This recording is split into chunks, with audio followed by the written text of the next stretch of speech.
Assalamualaikum warahmatullahi wabarakatuh. Hai, halo sahabat semua, bagaimana kabarnya? Semoga sehat selamat, berkah berlimpah, damai dan bahagia senantiasa teruntuk kita semua. Bersua lagi dalam channel Rumah Kita, masih bersama saya Woro Tri Utami, praktisi talent mapping. Kita akan mengulas bakat-bakat, semuanya ada 34 bakat dalam talent mapping. Hari ini kita masuk pada sesi bakat ke-6 ya. Jadi kalau kemarin kita sudah ulas futuristik, strategic, ideation, analytical, interaction, hari ini kita akan membahas bakat learner. Apa dan bagaimana bakat learner itu? Teman-teman tetap stay tune, jangan lupa klik like, comment, subscribe dan juga klik tombol lonceng agar teman-teman tidak tertinggal sesi ulasan bakat-bakat selanjutnya. Yuk, kita menuju pada ulasan bakat learner.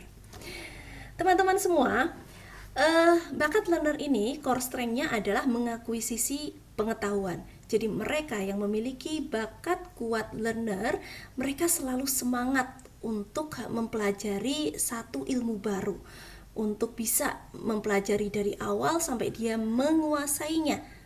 Dan secara berkala, tidak cukup itu, dan secara berkala dia ingin mengupdate ilmu baru yang lain, seperti itu. Jadi memang semangat belajar orang-orang learner ini terus berjalan, tidak berhenti. Selesai mengakuisisi ilmu baru, dia ingin mengakuisisi ilmu yang lain, menguasai ilmu yang lain, begitu seterusnya secara berkala. Nah, hal yang perlu diperhatikan oleh mereka yang memiliki bakat kuat learner ini, jadi kalau teman-teman ternyata memang senang belajar, selesai belajar ini ingin belajar yang lain, begitu seterusnya, maka teman-teman perhatikan, teman-teman butuh untuk memiliki akses belajar, memiliki kemudahan dalam mempelajari sesuatu, sehingga teman-teman bisa mengaktualisasikan bakat learner ini dengan bahagia, dengan mudah, tidak mengalami satu kendala tertentu. Nah, pastikan teman-teman bisa mengakses dengan mudah setiap ilmu yang ingin dikuasai. Hal yang perlu diantisipasi sekarang, orang yang memiliki bakat learner kuat, paling tidak ada dua hal yang perlu diantisipasi. Yang pertama, karena teman-teman dengan bakat learner kuat ini memang secara berkala mempelajari satu ilmu tertentu, selesai mempelajari ilmu yang lain, begitu, maka ada kalanya teman-teman dengan bakat learner ini akhirnya terjerumus belajar pada ilmu yang sebenarnya tidak terlalu mereka butuhkan. Terjerumus belajar pada satu ilmu yang sebenarnya tidak terlalu membawa kebermanfaat pada dirinya maupun sekitarnya. Nah, hal ini terjadi biasanya karena mereka yang memiliki bakat learner kurang bisa melihat passionnya, kurang bisa melihat bakat-bakat kuat lain yang ada pada dirinya. Ya, jadi harusnya memang saat kita ingin mempelajari sesuatu, kita lihat dulu apakah ini sesuai dengan urutan bakat kita yang lain, dinamika bakat kuat yang ada pada diri kita, atau apakah ilmu yang mau dipelajari ini ada pada passion kita, peminatan kita. Nah, yang kedua yang perlu diantisipasi adalah seperti kebutuhan yang tadi saya sudah sampaikan di depan, bahwa memang tidak semua ilmu pelajaran, ilmu baru itu mudah untuk kita bisa akses pelajari. Ada kalanya kita itu akan mengalami kesulitan dalam mengakses satu ilmu tertentu, ya, karena keterbatasan atau kesulitan dalam mengakses ilmu tersebut, maka ada kalanya mereka yang memiliki bakat learner kuat ini ada pada kondisi yang tidak bisa belajar, tidak bisa melalui proses belajar yang sangat dia senangi ini, sangat dia antusias di sana. Nah, pada kondisi-kondisi tersebut maka akan muncul rasa jenuh, akan muncul rasa bosan pada mereka yang memiliki bakat kuat learner. Nah, kemudian bagaimana solusinya? Solusinya tadi, jadi kalau kita mau belajar, maka kita perlu pastikan dulu bahwa kita mudah mendapatkan akses belajarnya. Oke.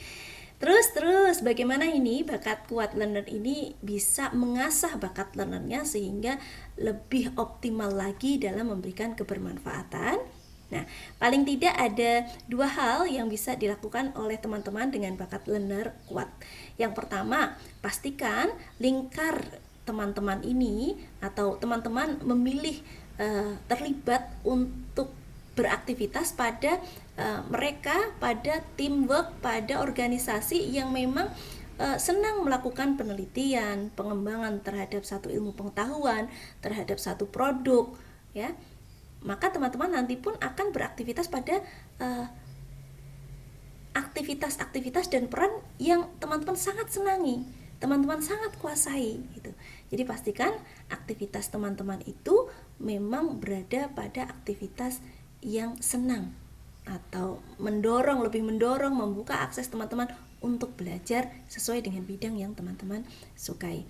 Yang kedua, teman-teman bisa mengasahnya dengan mempelajari kembali cara-cara yang paling efektif untuk teman-teman ini bisa menjalani proses belajar ini dengan nyaman, dengan mudah dan efektif efisien sampai akhirnya menguasai ilmu tersebut. Nah, dua hal ini paling tidak bisa teman-teman coba lakukan, coba cari untuk bisa mengasah bakat learner kuat yang ada pada diri teman-teman. Baik teman-teman, seperti halnya bakat yang lain kemarin sudah kita ulas, bakat learner ini pun bisa memunculkan potensi kekuatan pada mereka yang memilikinya. Nah, di sini saya paling tidak bisa sebutkan tiga potensi kekuatan yang bisa muncul pada mereka yang memiliki bakat kuat learner. Yang pertama, explorer. Orang dengan bakat kuat learner bisa memiliki potensi kekuatan explorer kalau dalam urutan bakat kuatnya pun ada kombinasi bakat selain learner, yaitu analytical dan input. Ya, analytical, learner, input ini bisa memunculkan potensi kekuatan explorer. Jadi pribadi-pribadi yang senang mengumpulkan data, mengolah data, ya, sehingga akhirnya menghasilkan satu ilmu baru, suatu pengetahuan baru gitu. Yang kedua, edukator. Mereka yang memiliki bakat kuat learner, kemudian communication, memiliki bakat kuat developer. Jadi kombinasi ketiga bakat ini, learner, developer, communication, akan membentuk potensi kekuatan edukator. Ya, mereka yang learner dengan potensi kekuatan edukator ini akan bisa menjadi pendidik yang menarik. Ya, kenapa? Karena dia selalu bisa memberikan ilmu pengetahuan yang update. Ya, dia selalu mempelajari ilmu pengetahuan secara berkala. Oh, yang up to date yang mana, yang terbaru yang mana, berdasarkan kondisi yang ada pada dunia ini. Yang ketiga, potensi kekuatan yang bisa muncul adalah restorer. Nah, restorer ini kalau bakat learner itu berkombinasi dengan analytical dan restoratif. Ya, jadi mereka yang memiliki potensi kekuatan restorer ini mampu menjadi sosok pribadi problem solver. Kenapa dia mampu menjadi sosok pribadi yang bisa mengurai masalah, menyelesaikan masalah? Karena dia senang mempelajari kasus-kasus baru, senang mempelajari hal-hal yang baru, ya. Jadi dia bisa menjadi sosok problem solver. Nah, kurang lebih itu teman-teman gambaran bagaimana sih bakat learner ini kalau kuat gitu.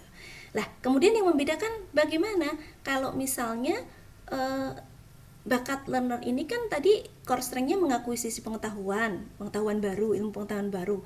Tentu saja setiap orang itu ingin menguasai satu ilmu baru. Bedanya di mana mereka yang memiliki bakat kuat learner dengan mereka yang bakat learnernya kuat dalam proses mengakuisisi ilmu baru ini. Nah, hal yang bisa saya sampaikan adalah terkait semangatnya, terkait effortnya. Jadi orang yang tidak memiliki bakat kuat learner, saat dia ingin menguasai ilmu baru, kemudian terkendala dalam prosesnya, ya, terkendala dalam satu kesulitan, ya, dalam keterbatasan proses belajar, ya, dia akan mudah sekali putus asa, patah arang. Beda dengan mereka yang learner, mereka akan selalu mencari cara agar dia mudah untuk bisa menguasai ilmu tersebut. Jadi effort dan semangatnya, energinya ini yang membedakan. Dan secara alamiah mereka yang ingin menguasai ilmu baru tapi tidak memiliki bakat learner ini biasanya memang tidak secara berkala. Jadi kalau dia ingin menguasai satu ilmu, ini sudah dikuasai, ya sudah, sementara dia akan berhenti. Tapi untuk mereka yang memiliki bakat learner, selesai dia kuasai satu ilmu, dia akan beranjak untuk mencari ilmu lain sehingga bisa dia kuasai. Ini bedanya. Sekarang pertanyaannya adalah bagaimana kalau ternyata bakat learnernya lemah? Nah, beberapa hal yang sekiranya bisa dilakukan kalau ternyata teman-teman sepertinya bakat learnerku lemah deh, aku paling gak suka untuk belajar seperti itu ya, aku paling gak suka untuk mencoba mempelajari satu keterampilan baru, satu ilmu baru misalnya. Maka hal yang perlu teman-teman lakukan, misalnya ini dalam teamwork, maka teman-teman perlu mencari sinergi kolaborasi dengan teman lain yang memiliki bakat learner kuat, sehingga teamwork ini tetap bisa menguasai ilmu baru yang setiap saat ini selalu update ya, untuk perkembangan organisasi, untuk perkembangan produk atau untuk perkembangan tempat kerja teman-teman. Nah, jadi kemudian tidak menjadikan kelemahan teman-teman ini menjadi hal yang bisa menyebabkan organisasi mundur gitu. Kolaborasi penting, sinergi utama. Ya, selanjutnya hal yang bisa dilakukan adalah teman-teman kalau bakat learnernya lemah, teman-teman bisa bantu dengan menggunakan teknologi yang sekarang ini ada.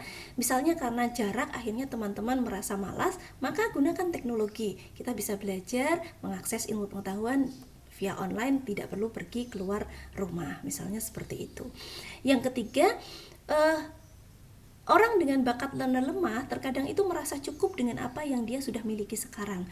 Padahal untuk suatu improvement, untuk suatu kemajuan, maka kita perlu untuk belajar hal-hal baru setiap waktu, sehingga kita tahu apa yang perlu diperbaiki, sehingga bisa menjadi improve, sehingga bisa menjadi maju gitu ya.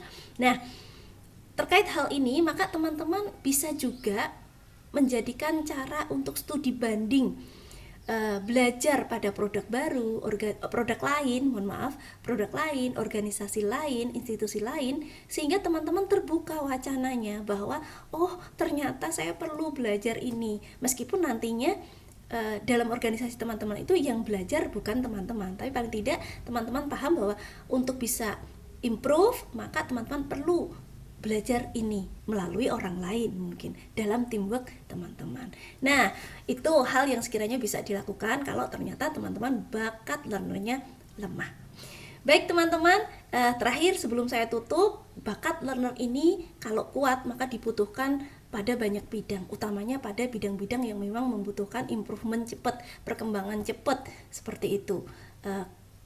Seperti teknologi ya, pendidikan ya, itu cepat sekali berubah karenanya butuh orang-orang dengan bakat learner, konsultan ya.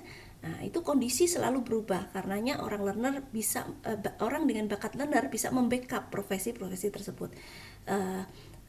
Seperti teknisi IT ya, kemudian operator IT, kemudian dosen, guru ya, konsultan ya, dan masih banyak lagi tentu saja. Baik teman-teman, ulasan untuk bakat learner saya kira saya perlu akhiri sampai di sini. Semoga cukup jelas, cukup gamblang. Kalau sekiranya teman-teman masih ada yang belum jelas, teman-teman bisa tulis di komen pertanyaannya. Insya Allah akan saya jawab, akan saya respon. Untuk kerjasama, sekiranya ingin belajar lebih lanjut tentang talent mapping, teman-teman bisa membaca pada link deskripsi. Di sana sudah saya sampaikan nomor yang bisa dihubungi untuk bekerja sama terkait pembelajaran, seminar terkait tema talent mapping.